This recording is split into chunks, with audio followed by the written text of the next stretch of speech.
Syukur pada Allah pada saat ini kita bersama-sama berada di Minggu Transfigurasi sebelum kita menghayati masa Prapaskah.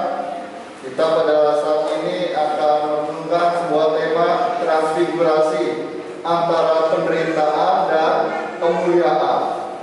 Firman Tuhan dalam Roma 8 ayat 18 sampai 19 menyaksikan.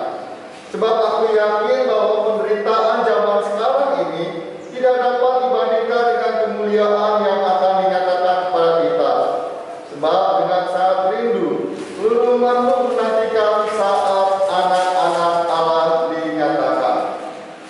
Memang dalam kehidupan kita ada begitu banyak penderitaan maupun kemuliaan yang Tuhan anugerahkan kepada kita semua. Meskipun demikian kita harus menghadapi itu dan kita harus bergembira, bersukacita senantiasa. Kita nyatakan lewat Jemaat 3 bait 1 dan 2 kami bunyi dengan riang.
menguduskan dan menebus kita semua. Demikianlah berita gembira dari Tuhan. Syukur kepada Allah.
Menjadi makhluk yang mulia.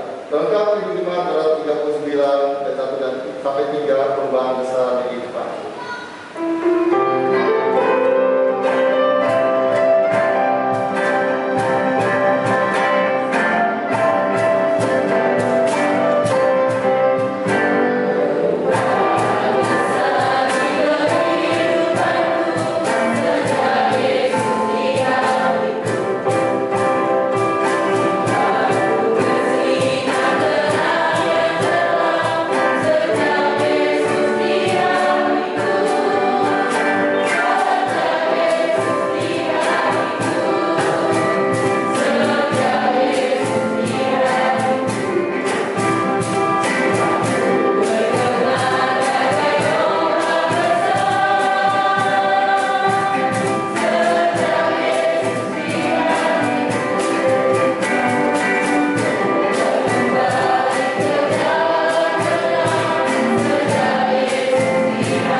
Ini diambil dari Markus 9 ayat 2 sampai 9.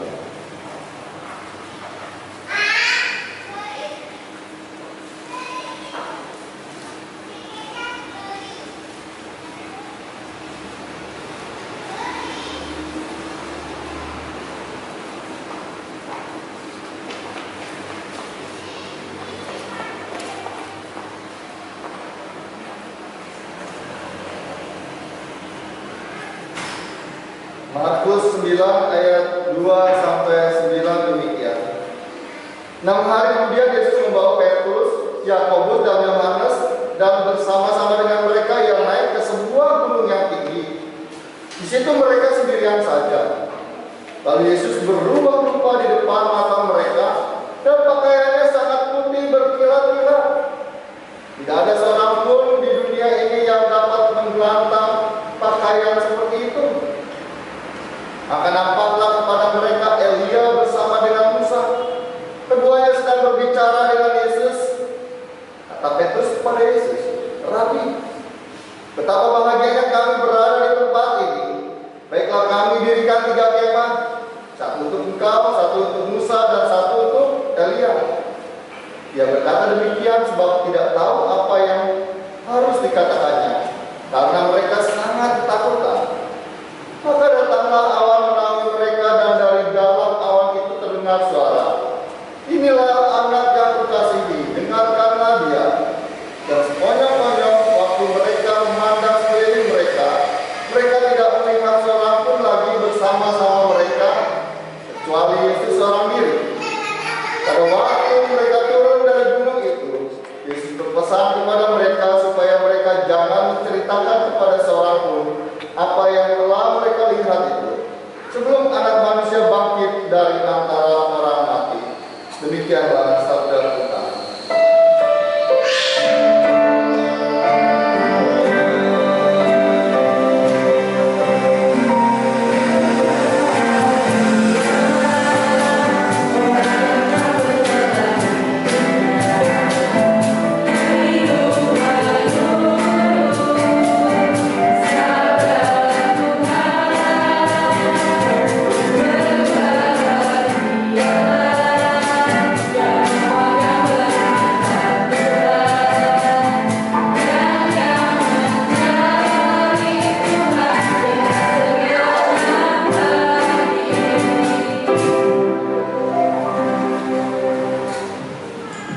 Bapak Ibu saudara-saudara kasih Tuhan, pada hari ini kita menghayati Minggu Transfigurasi, di mana tema yang kita renungkan adalah transfigurasi antara penderitaan dan kemuliaan. Perlu kita ketahui secara harfiah, transfigurasi berasal dari 2 kata, yaitu trans yang berarti perubahan dan figur yang berarti wajah atau rupa. Itu berarti transfigurasi adalah perubahan wajah. Transfigurasi semacam ini dialami oleh Tuhan Yesus sebagaimana disaksikan dalam Injil Markus 9 ayat 2-9 yang kita baca. Peristiwa transfigurasi yang dialami oleh Tuhan Yesus merupakan sebuah peristiwa yang penting. Ketika proses transfigurasi, Tuhan Yesus naik di atas gunung yang tinggi, yang mana pada saat itu Tuhan Yesus mengajak Petrus, Yakobus, dan Yohanes. Kenapa Yesus mengajak hanya 3 orang, tidak semuanya? Ya mungkin saja ketiga murid yang diajak itu cukup dekat dengan Tuhan Yesus. Atau mungkin juga mereka adalah orang-orang yang kuat sehingga mampu mendaki gunung yang tinggi. Karena ketika mendaki gunung yang tinggi butuh stamina yang baik, daya tahan tubuh yang kuat. Atau mungkin juga karena Tuhan Yesus ingin supaya banyak orang tidak mengetahui akan peristiwa ini, sehingga gak perlu banyak orang yang ikut bersama Tuhan Yesus. Nah, pada waktu Yesus turun gunung bersama muridnya, Yesus berpesan supaya mereka jangan menceritakan kepada siapapun apa yang telah mereka lihat, apa yang telah mereka alami di atas bukit gunung yang tinggi itu. Dari peristiwa transfigurasi ini kita belajar 2 pesan, yaitu tentang penderitaan dan kemuliaan. Pesan pertama, naik ke sebuah gunung yang tinggi, berarti di mana Tuhan Yesus dimuliakan. Lembaga Kitab Indonesia memberikan judul dalam perikop yang kita baca, Yesus dimuliakan di atas gunung. Yesus dimuliakan di atas gunung, kita menyaksikan bagaimana Tuhan Yesus dimuliakan di atas gunung. Tuhan Yesus terselubung dalam kemuliaan pada saat itu. Tuhan Yesus berubah wajahnya dalam kemuliaan ilahi. Tidak hanya wajah yang dipenuhi dengan kemuliaan, namun juga pakaian Tuhan Yesus putih dan berkilau-kilauan. Ketika peristiwa transfigurasi itu berakhir, Allah menutupi mereka. Puncak kuning Tuhan menerima persetujuan restu akan misi yang diemban oleh Tuhan Yesus, yaitu penderitaan. Pada saat itu Musa dan Elia hadir. Kehadiran dua tokoh ini sangat penting pada saat itu. Lanjutkan tugas yang Allah Bapa berikan kepada engkau. Mereka melihat Yesus sebagai Mesias yang harus menjalankan misi Allah Bapa. Harus menempuh jalan penderitaan, namun semua itu disempurnakan melalui peristiwa kematian, bangkit, dan memberikan keselamatan bagi banyak orang. Yang kedua, turun ke bawah untuk menghadapi kenyataan hidup. Jadi Tuhan Yesus tidak hanya di puncak gunung, tidak hanya di gunung yang tinggi, tapi Ia harus turun ke bawah untuk menghadapi kenyataan hidup, untuk menjalankan tugas perutusan yang Allah Bapa percayakan kepada Dia. Konsekuensinya adalah kau harus mengalami penderitaan hidup. Pemberitaan tentang penderitaan hidup yang Yesus alami melalui peristiwa transfigurasi menjadi bagian yang berharga dalam kehidupan Tuhan. Mereka memang dikejutkan dengan pernyataan-pernyataan Tuhan Yesus bahwa Ia akan pergi ke Yerusalem dan mati di sana. Mati untuk menanggung manusia yang berdosa. Bagi mereka, kok bisa Tuhan Yesus, Sang Guru yang mereka dambakan, sosok yang akan menjadi raja yang berkuasa, harus menanggung kematian. Mereka menyangkali akan rencana agung Allah Bapa dalam diri Tuhan Yesus. Para murid bingung, para murid tidak mengerti bagaimana Tuhan Yesus yang dikuasai oleh kemuliaan harus menjalani kehidupan yang dipenuhi dengan penderitaan. Tuhan Yesus menyampaikan tentang salib. Salib adalah jalan derita yang harus dipikul. Salib adalah jalan penderitaan yang harus ditempuh untuk mencapai kematian. Namun dalam jalan salib itu ada kemuliaan dan pengampunan dosa bagi seluruh umat manusia. Tuhan akan bangkit dari antara orang mati. Semua itu harus ditempuh oleh karena cinta kasihnya kepada dunia ini.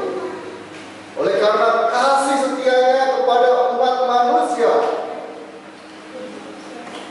Pada hari ini, tanggal 14 Februari, banyak orang merayakan hari Valentine, hari kasih sayang.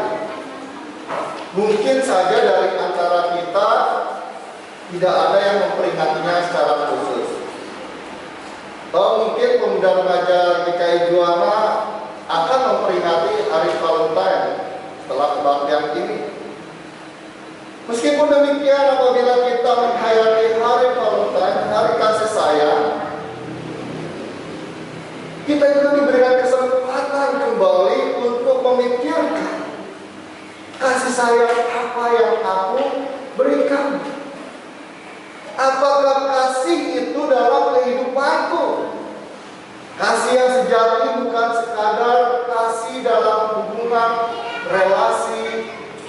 keluarga, teman, kemanusiaan, dan lain sebagainya.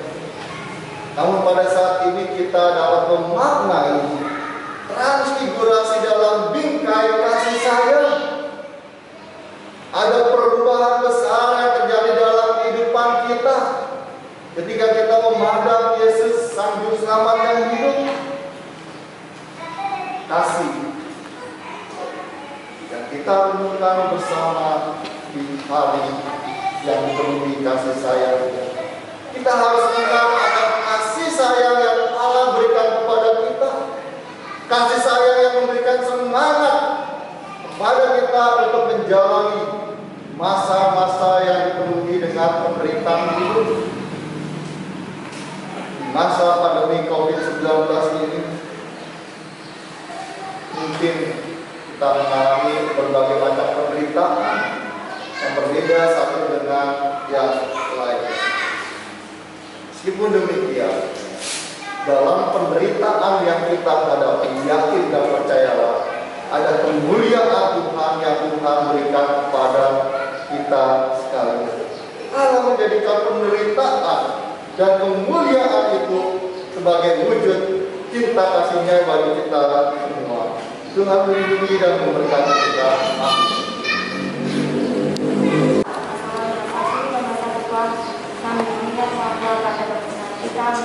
Terima kasih. Aku percaya pada Allah, Bapa yang Maha Kuasa, Bapa dan Bumi, dan pada Yesus yang mulia pemerintah, yang kami Kudus, yang berada yang kita salah, di bawah perintah Yesus disalibkan, mati dan kita turun ke dalam kerajaan maut.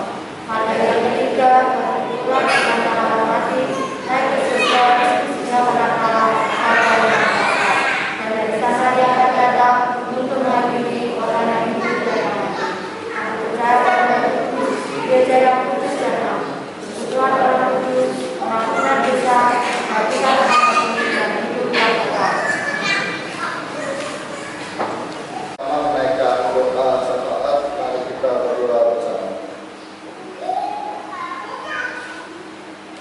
Allah yang hidup, Allah yang mengasihi kami dan kami kasihi, bersyukur atas kebaikan yang Kau berikan kepada kami hingga sampai saat ini. Kau datang ke dunia ini oleh karena kasih. Kau mengalami penderitaan hidup, Kau menolong, Kau memberkati kami semua di sepanjang kehidupan kami hingga sampai saat ini. Tuhan, dalam hidup ini kami sebagai manusia masih menghadapi pergumulan hidup. Itu pergumulan hidup yang kami hadapi sebagai umat-Mu berbeda satu dengan yang lainnya.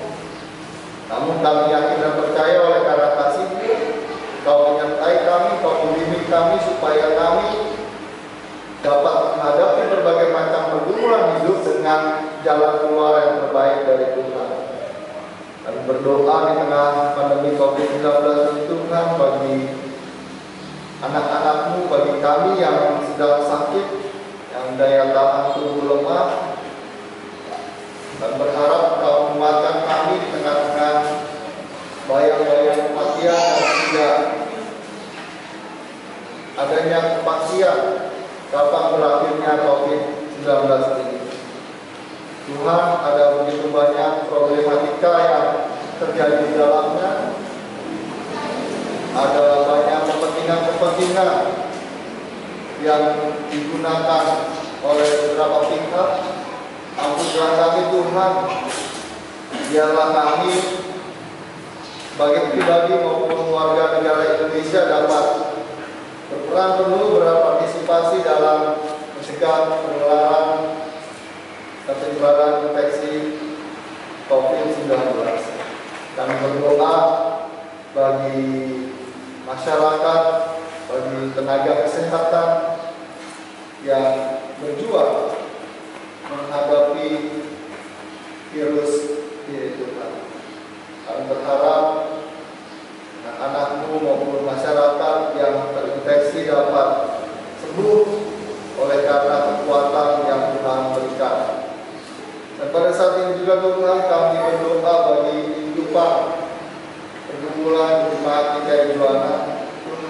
menumbuhkan hati yang rindu berjumpa dengan Engkau, baik secara pribadi maupun bersama, baik dalam kebaktian tatap muka di tempat ini maupun secara online, dimanapun mereka berada. Kiranya perjumpaan ini dapat memberikan cinta kasih dan hidup antara Engkau dan kami umat manusia. Kami berharap Engkau memberikan hikmat kepada majelis jemaat di Kaijuanan dalam memutuskan segala perkara pelayanan untuk kebaikan bersama. Kami berharap kondisi-kondisi yang ada dalam setiap kegiatan pelayanannya dalam berjalan dengan baik, baik PPA maupun PAUD yang beraktivitas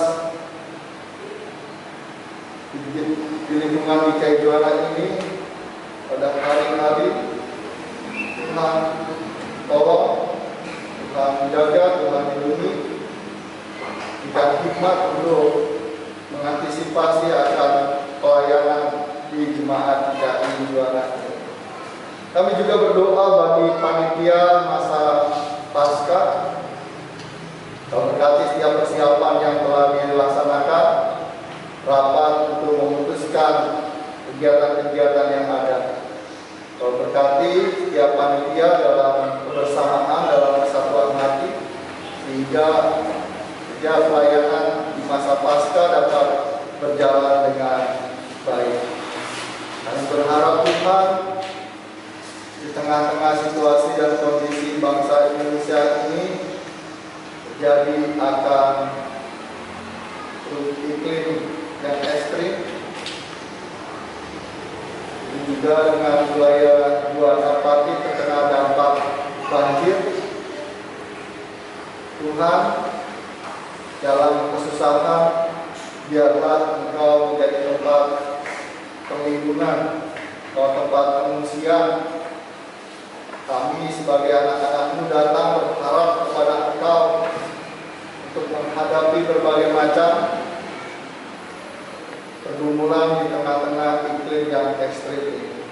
Kuatkan dan teguhkan kami Tuhan, terlebih lagi ketika mengalami daya tahan tubuh yang menurun di tengah pandemi COVID-19 ini.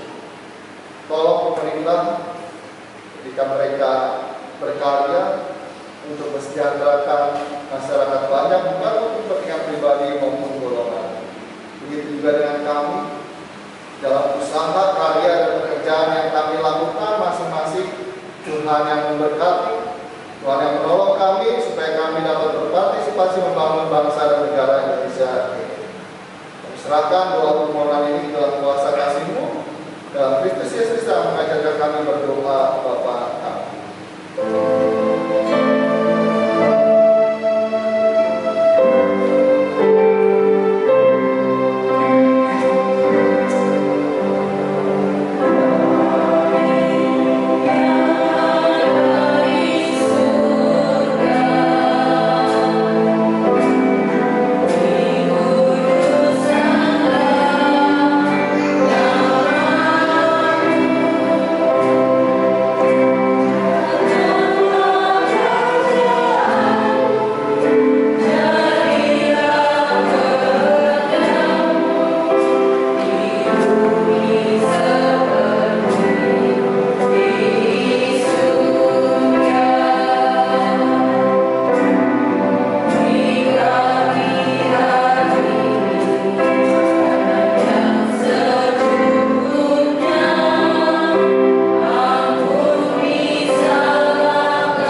dalam hidup kita. Dengan memberikan kesudahan sambil melihat firman-Nya dalam 1 Tesalonika 5 ayat 18. Mengucap syukurlah dalam segala hal, sebab itulah yang dikehendaki Allah di dalam Kristus Yesus bagi kami. Untuk mengiringi pujian persembahan, itu jemaat 291.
Jadilah sahabat sesama. Pujilah Bapa, Anak, dan Roh Kudus.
Hai sahabat GKI Juana, mohon subscribe channel GKI Juana ini ya untuk mendukung kegiatan persekutuan, kesaksian, pelayanan GKI Juana. Let's go!